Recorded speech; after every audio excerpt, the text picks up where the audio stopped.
दोस्तों आज के वीडियो में हम चर्चा करेंगे JFSL की। JFSL कंपनी जो अभी लिस्ट हुई है और यह जियो फाइनेंशियल सर्विसेज है। जैसा कि हम सभी जानते हैं कि यह कंपनी रिलायंस इंडस्ट्रीज़ के डीमर्जर से बनी हुई है।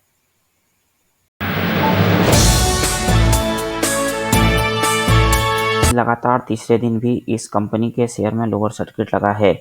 लिस्टिंग के बाद लगातार लोअर सर्किट क्यों लग रहा है, आइए इस बात पर हम चर्चा करते हैं।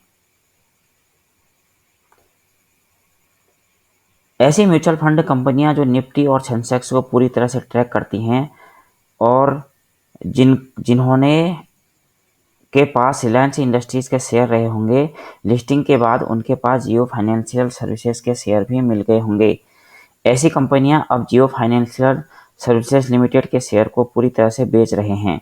इसके अलावा 24 अगस्त तक निफ्टी और सेंसेक्स का हिस्सा जियो फाइनेंशियल रहेगी और उसके बाद यह कंपनी बाहर हो जाएगी।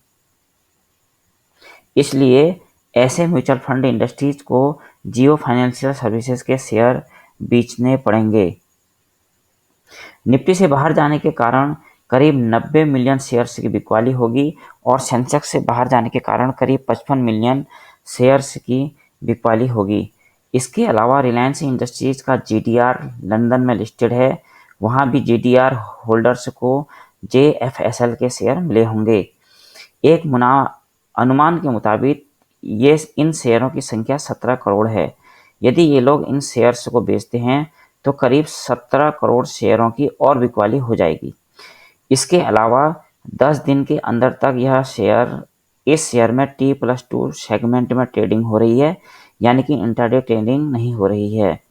इसलिए इस शेयर में बार बार लोअर सर्किट लग रहा है। इसके अलावा यह कहा जा रहा था कि डीमर्जर के समय शेयर की वैल्यू को 160 से 180 के करीब का अनुमान लगाया जा रहा था, लेकिन जब यह शेयर लिस्ट हुआ तो इसकी शेयर की प्राइस 261 थी। इसलिए एक बड़े सेक्शन का मानना है कि लोअर सर्किट लगते लगते यह शेयर करीब 160 से 180 तक जा सकता है। इसलिए अब जो शॉर्ट टर्म के इन्वेस्टर हैं, फिलहाल शॉर्ट टर्म के लिए तो इस शेयर में इन्वेस्टर्स को निवेश नहीं करना चाहिए। लेकिन अब 28 अगस्त को बजाज को रिलायंस इंडस्ट्रीज़ की बोर्ड की मीटिंग है। उस मीटिंग में क्या तय होता है यह देखने वाली बात होगी। जाहिर है JFSL के फ्यूचर प्लान को लेकर अवश्य मीटिंग होगी।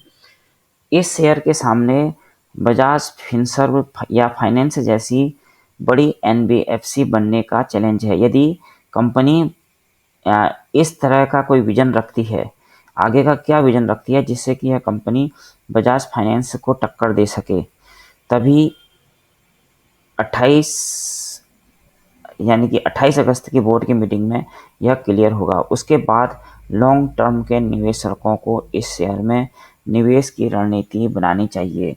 फिलहाल तो इसमें लगातार लोअर सर्किट लग रहा है और इसका मार्केट कैप भी लगातार गिर रहा है।